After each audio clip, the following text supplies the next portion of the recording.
Good morning, Hunt County. And I know what you're thinking, and you're right. I'm not as pretty as Vinay, but that's okay. We're going to make it through this. We were saying off air that this may be the ugliest version of Monday Market update you may see. I've got with me today Mark Hutchins. He's the commissioner from Precinct 1, and he was just telling me, you haven't had any coffee this morning? You got six kids, No. you got a set of triplets that are pretty new. The 2-year-old jumped on me and woke me up, so no coffee was needed after that. He was telling me that a knee to the chest beats coffee any day, so it's not something I'm willing to try. I'm going to stick with coffee. I don't recommend it. So, Mark, I'm going to jump right in with you this morning. You're a newer commissioner in Hunt County, Precinct 1. That's the northwest quadrant of Hunt County, if I'm correct. Yes, Wolf City on around to 380 in the south. Very cool. So, for our guests, a lot of our viewers, not our guests, a lot of our viewers live in the city limits. Some of them live outside of city limits. Tell us what a commissioner does. Well, everybody thinks of roads and bridges when they think of commissioners, and that is true on a day-to-day basis. That's the thing we're most concerned with. Primary focus. Right, but we have a lot of other responsibilities. Each commissioner, there are 4 precincts, 1 commissioner each, and together with the county judge, we form the Commissioner's Court, we call it. And the Commissioner's Court oversees everything from your county tax rate to the budget, how it is allocated, how it is funded, to personnel matters, contracts that the county enters into on all manner of things. So there's a whole lot of things that we have our hands in that are relevant to anybody in the city limits or out. Sure. And the most notable one I think I mentioned to you earlier is the court systems. Those are funded primarily by the county. So if you want good court systems, you want to run well, you should be concerned who your commissioner is that oversees that. Right. So even though the Hunt County Courthouse itself is not necessarily... It is a county building. It's a county building, so the commissioners take care of that, even though it's not necessarily the commissioner's court. Yep. Yeah. We take care of that. Awesome. So I asked you this question. I sent you this question last night so you could be prepared a little bit. But my curiosity is, when you... It's just like any other job, right? You have an idea of what that job is going to entail. And then once you get started, there's always some things that you're like, okay, I didn't realize this was part of it. Were there any challenges that you weren't really aware of stepping into the position?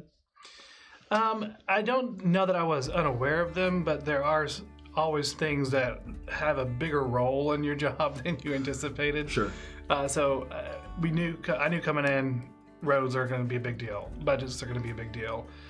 Personnel matters are going to be a big deal. But then there's about 1,000,001 other small things on a daily basis, just when it comes to managing my own department and interacting with other department heads that take up a surprisingly large amount of time on a daily basis. Right, it's that day-to-day stuff. So it's more the allocation of time that kind of took me a little bit by surprise. Right. Well, I think we could compare this a lot to a business owner. It's like you're running the business out there that covers that whole precinct. And for me and Ashley, that's very much the case. Is just time management is the biggest issue that we deal with on a daily basis, and how we allocate our time appropriately. So where is your office? Well, we have a county barn, a precinct barn up in Celeste, and so all of our equipment, everything is up there. My personal office, where I spend most of my time, is at the courthouse in Greenville. Very cool. And so I've spent I say the most time. I'm there more than any other spot, but I'll be there a couple hours a day. Then I'll be running around, meeting with people in the precinct, looking at some issues, and some time at the barn. So my time gets split a lot of different directions. And how many people do you oversee? Through the Roads and Bridges department that I directly oversee, anywhere between 8 and 10 people. And of course, we have a hand in other personnel matters countywide. Sure. But I don't directly oversee them, so 8 to 10 people. Well, you should be well equipped. Honestly, with triplets, I have a feeling that's going to be your hardest personal thing to manage. So if you can manage triplets, I know you have an amazing wife that helps you, but if you can manage triplets, I think you can manage pretty much anybody on a daily basis. There's not always a direct translation of skills there, but it does build patience. So what kind of budget do you get on an annual basis, or I don't know how often those things are decided? Budgets are done every year annually, and gosh, I can't even remember the exact number off the top of my head, but we're looking at budgets, well north of $1 million per precinct. Sure. And that we break it down by line item, of course. So every dollar is going to something specific. Right. So you'll have your roads, your materials budget. You'll of course have everything that you need allocated to salaries and insurance for your workers, that sort of thing. So there's a lot of different line items, but it all adds up to something well north of $1 million each. Sure, but I'm sure that if we divide that budget by just the number of miles of road that you oversee, that $1 million really just doesn't go very far. Well, it's the age-old problem of not having as many dollars as you'd like per foot of road. Right. That we have over 250 miles of road in my precinct, and other precincts are similar. So that's quite a bit of area to take care of. And so even if we have a budget that gives us roughly $1 million of materials and equipment and such to put toward that, it is a stretch to do it. And so it's a challenge to try and make sure we have the correct priorities and that we're doing our work effectively, with both kind of dealing with our short-term problems but also keeping our long-term goals in mind. It's a challenge on a day-to-day basis, but I've enjoyed it. Well, I live on a county road. It's not in your precinct, but it's a Hunt County road nonetheless, and it's a gravel road for the majority of it. And I know that just the different weather that we have, especially if we get a lot of rain, and then I know that the weather event recently that people are referring to as Snowmageddon, or I forget what the other one is, Ice something or other, or Snowvid, yes, that's what it was. I had to look at the wife. She kind of gave me a cue there. But anyway, I know that those different weather events play havoc on the roads. And so I know that it must be easy to go into the year with a plan, but to check off all that on your list that was on your plan, as well as keep up with those changing weather events, must be a challenge. It absolutely can. A major weather event can completely change your plans, at least in the short term. In the long term, if you're doing a good job of planning, those should be staying in place. But certainly short term, it can really change your plans. Thankfully, this last weather event wasn't as bad as we were afraid it might be. But rainy season is always difficult anyway on county roads. Drainage is a big issue. We're constantly out there trying to get those ditches running, getting culverts that are clogged up, cleaned out, things like that. So the rainy season is usually a lot of maintenance for us, and then just filling potholes. And then as things dry out in the summer months, you'll see a lot more of us out there putting down new rock and upgrading some roads and that sort of thing. Well, that's interesting that you talk about drainage ditches. I hadn't had this on my plan, but we have a house in town, and one of the ditches near it got stopped up. Yeah. And they had to use a specialized piece of equipment to come in and clear that ditch out. And my understanding was that was borrowed from the county, and the county has one of those machines that they share between all 4 precincts. We do have a crew that is specifically designated for cleaning out ditches. And I mean, it's oversimplification, but that's really what it is. Sure. It's a big deal. It's a big issue for road maintenance if you have a lot of water sitting there. Well, if you look at a lot of the older culverts in town, I go down a lot of county roads. So if you look at some of the older culverts, you'll see that the culverts are half full of dirt. And what that is, I'm assuming, is that's all the erosion that's washing out of landowners, fields and yards and everything else, and it just fills those ditches in. So over time, the ditches become less efficient, and then they start overrunning roads and overrunning driveways, which really causes a huge problem. So I know that you guys are battling the elements. Am I going too long here? So I'm getting shaking. So anyway, we're going to move forward, man, and I appreciate you coming on, and we're going to talk a little bit here. Now, Mark was telling me right before show that he is a HGTV aficionado, so he may be able to comment a whole lot on this stuff. So this is the part of the show where we start talking about some statistics that are just for Hunt County, and we were talking before we went on just about how much we love real estate in Hunt County, and that we really love the county that we live in. And here, last week we had 22 homes listed. We sold 16, and 12 went pending. Now, that is countywide.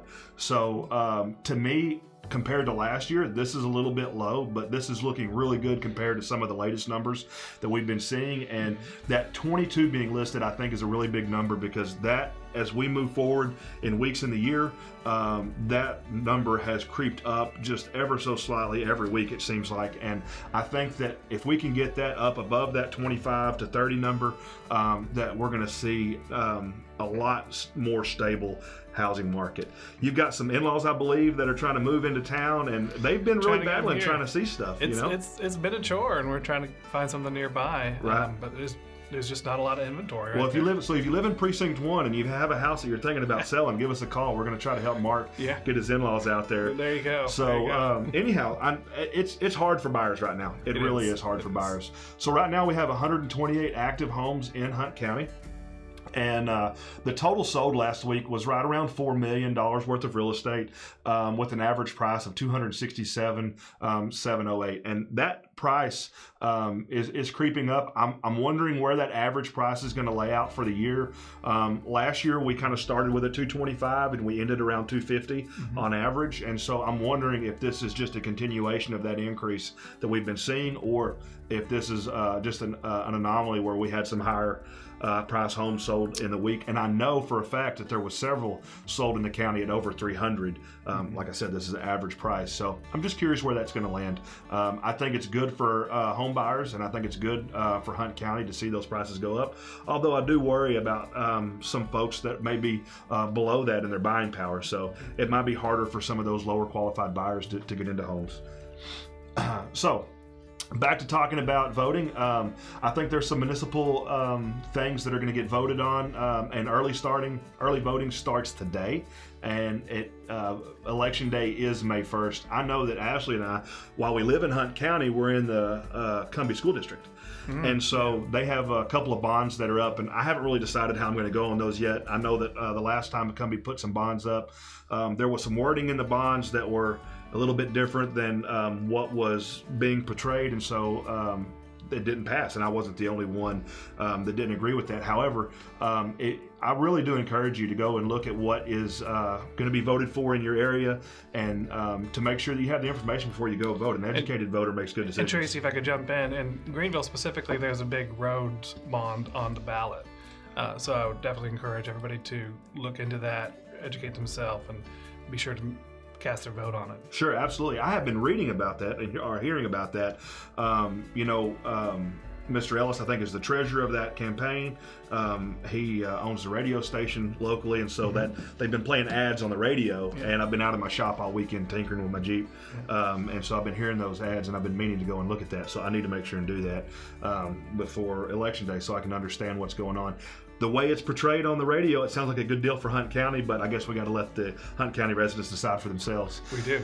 So here's the early voting schedule that Ashley so graciously put into our slideshow. She also told me that she was going to link this into the show today, so that if you're watching, hopefully there'll be a link below in the comments where you can go and take a look at this early voting schedule, and just make sure you get your vote cast by May 1st.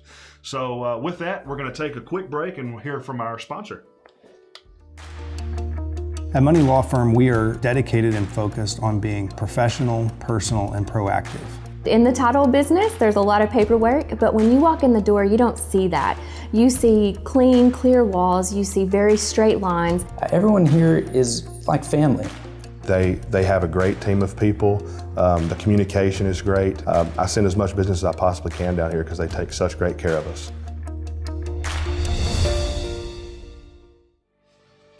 So welcome back. I wanted to tell you guys and thank everybody that came out to our grand opening at Emory. We are branching out. At Home Texas Real Estate is, and we opened an office recently in Rains County there in Emory. And man, it was a rainy day. Danny came out and took some great shots here that you're going to see. And I wanted to say a special thank you to everybody that came out and made that day a hit. We have a marketing manager, Casey Ralston, who put this thing together for us, and I was blown away at how many people came out to celebrate with us, even though it rained literally the entire time we were there. We had a great guy, Dustin Miller, did our barbecue for us. Man, it was some great barbecue, great time with friends. And you can see me jumping in there and kind of ruining a shot for those guys. But anyway, we had a great time, and we just really wanted to say thank you for coming out. And if you're in that Rains County area, man, we love now that we have a location where we can come and do business with you face to face, just like we do here in Hunt County. So thanks for making that a big day for us. So we're going to move in here to newly listed properties. Now, Mark, this part of the show, it gives you an opportunity to comment on what you're seeing in front of you here. Yeah. We're going to show some new listings here. This is where the HGTV aficionado is going to kick in. And so this is where we talk about things that have been listed in the last 7 days. So this is literally things that have gone in the market in the last 7 days. So who knows? I think there's one of these that may be already under contract, but the rest of them could have gone under contract this morning, and we wouldn't have known yet because this slideshow was put together yesterday. So the first one we have here is 7602 Gussie Nell in Greenville. And I'm looking at the wrong one on my phone. This thing went up for $450,000, and it's 4-bedroom, 2-bath, and just a little bit over 2,000 square feet. And here we come in to the kitchen. Now, this reminds me a lot of the home that Ashley and I live in. It's kind of an open concept, the vaulted ceilings, and what I call the gull wing bar. Yeah. So that the kitchen is really big, and it's open to the living room. You can see the dining on the left, and just a little hint here to me of mid-century modern with the way that the beams are done. And you can see the fireplace there on the right. I think this would be a great place to host or to even have your family. And it looks like stained concrete flooring too. Yep. Here's a view of the other way, looking through the kitchen. That gull wing bar right there is where our kids would probably sit and eat their cereal in the morning. That's what they love to do. They prefer to sit there versus anywhere else in the house to have their meals. I don't know why. Maybe just because where Mama sets their food, but they love sitting up there. And looks like a custom barn door, man. You've been seeing a lot of those lately, and I think that's just all over the country. Yep, all over the place. You see them? I love the colors pattern on that. Yeah. That it wasn't all just one solid color. That is nice, and I like the way that they've done the cabinetry here as well. They're not all one height, and I think that variable height gives it three-dimensional view, and it really brings a lot of depth into the kitchen and opens it up. So then here's that marvelous fireplace that you see there, and then open to the French doors there that open to the backyard. And I think I'm saying more than Vinay today. Then here's your overview shot. It looks like this is a very private home there. And like I said, this is 7602 Gussie Nell in Greenville. If this looks like something you're interested in, make sure you give us a call. One of our agents will be glad to show it to you. We're going to move on here to County Road 1129. This is 5476 1129. I want to make sure I have the right one here, and this thing is listed at just less than $1 million, $999,990. It's in Farmersville. I think this is your precinct out there in Hunt County. It is. If they buy this, they can get me for their commissioner. That's right. That was an added bonus there. Yes. It's like the cherry on top. It's 3-bed, 2-bath, and 2,100 square feet. I think it must have some acreage with it. I'm not seeing that on my sheet here. Maybe I can pull that up. Nope, it's not letting me do that. So here is a farmhouse kitchen. I love the planking on the ceiling. I, for one, don't like a space overrun with sheetrock, just because I like the depth and the warmth that the wood brings into the home. And I'm getting a Q offset here that says 70 acres comes with this home.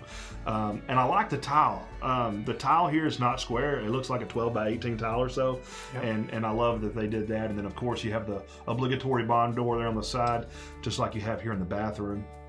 I like the little ladder there. I think that's meant for towels. You're the HGTV guy. I think that's probably what that's for. That makes sense. There's the plant there in front of the bathtub. And then the double vanity, and you're seeing a lot more of this. Do you remember back in the 90s and early 2000s, everybody just had that flat plate mirror on the wall, and they weren't framed or anything, but now we're seeing these framed mirrors, and I really like what that does with the space too, and it kind of brings it depth, and maybe there's just a little bit less mirror there for toothbrush splatter from those children. Then here we're looking, you can see the kitchen to the side, and this is the living room here with the fireplace as the centerpiece. And I don't know, man, what do you think about the TV over the fireplace? What's your opinion? I like it. I like the windows on the side, how they frame it. You can sit there and look out over your barn to your barn, your pastures there. Something. That really speaks to me. Yes, I like to be able to see outside. I don't know that I'm a huge fan of the TV above the fireplace, so I don't know. I think a lot of people really like it, but to me, I don't know. I think I'm having to look up too high, but just personal preference.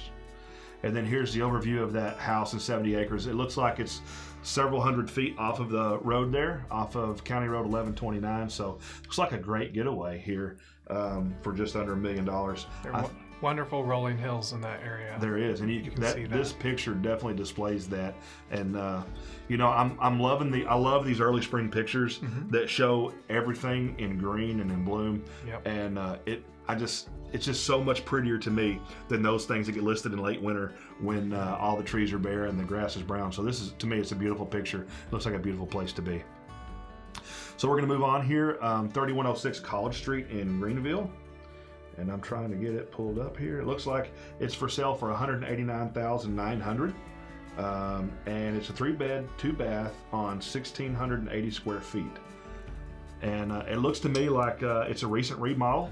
And it looks like there's, I like the xeriscaping tie-in here. I know it's not all xeriscaped, but the rock around the home, I really like that because I'm just a guy that doesn't like to weed eat. Yep, it's easy. It makes it easy. And then the kitchen here looks like it's been beautifully appointed with some granite. It has the brand new range, and then the looks like a microwave over the range. And then of course, why is there ever kitchen sinks without windows above them? I don't know. But this one has a beautiful window. It looks like you can see outside from. Very nice custom shower there. And you know, I made the mistake on a flip not very long ago myself where we built a shower and I didn't put a shelf in it. And it was a stand-up shower. Yeah. And I was like, oh my gosh, where are they going to put their shampoo bottles on the floor? So we hung one of those little racks from the shower head, and I absolutely hated it. But this, they thought ahead. They put the shelf in the shower. They probably had learned from HGTV what the do's and don'ts are. Yep. And then of course the towel rack there within reach. Looks like the kitchen opens up to the dining area. Lots of room. I'm not sure why this picture was taken at night. I wish I could have seen this picture taken during the day where you could really see that natural light coming in, but it looks like with the windows, there would be tons of natural light coming in there, and I think that that would be a beautiful place to entertain. I love the blues on this one. I do too. Under contract. And guess what? This one is under contract. I think it was just added to the slideshow late last night and was already under contract. So now we're going to move right into the solds. I'm supposed to have a text message about this. Let's make sure that it's here. So, wow, I have no idea what I'm looking at. Actually, here we go. So this one is 1111 Edgewood Drive in Greenville. Asking price on this guy was right at $365, and it looks like it was on the market for 125 days. So not the normal thing that you're seeing in Greenville and in Hunt County. So, but they did get it sold, and I'm proud of them for that. This one here, forgive me, we don't have the normal paperwork that we usually have. This one looks like 3304 Eastland Avenue. Looks like the asking price on it was $299.9, and it was on the market for just 71 days. This guy here, I am not right. This one looks like 3415 Washington Street in Greenville. Asking price on it was $240,000, and on the market just 7 days. Sold by Sarah White in-house at Home Texas Real Estate. So anyway, that's the most of our show today. You want to be a guest or have an idea for someone you'd like to see on the show, or would you even like to sponsor? You know, we have an email address for Casey Ralston at hometx.com, and her cell phone number's on the screen there. Actually, that's our office phone number, 903-454-2824. If you have a guest, have an idea, or you would like to sponsor our show, just give us a call there. And I promise they always run smoother when I'm not the guy in the hot seat. No worries at all. You know, I thought it went very well. I kind of got thrown into this thing last minute. poor Vinay, her whole family's had kind of a stomach bug running through, and so she said it's going to be best if I stay off set today. So, and I said yes, please do. Anyway, man, I really appreciate you coming on. It's my pleasure. I've enjoyed it. Taking time out of your busy day. I know that there's a lot for you to do, and hopefully we can sit here in a year or two and just talk about how things have changed as a commissioner and some of the improvements you've been able to make to the scheduling and the road maintenance and all those great things. So absolutely, I hope so. All right, man. We'll talk to you soon. As for you, Hunt County, we appreciate you tuning in, and we'll see you next week. And as Vinay would say, keep it classy, Hunt County. Family is very important to us, and that's why we wanted to bring family to our business. We tell folks that at Home Texas Real Estate, we work as a team, and we're all working together to try to sell your house, or we're all working together to help you find the right one that you want to buy. With At Home Texas Real Estate, it's our family helping your family.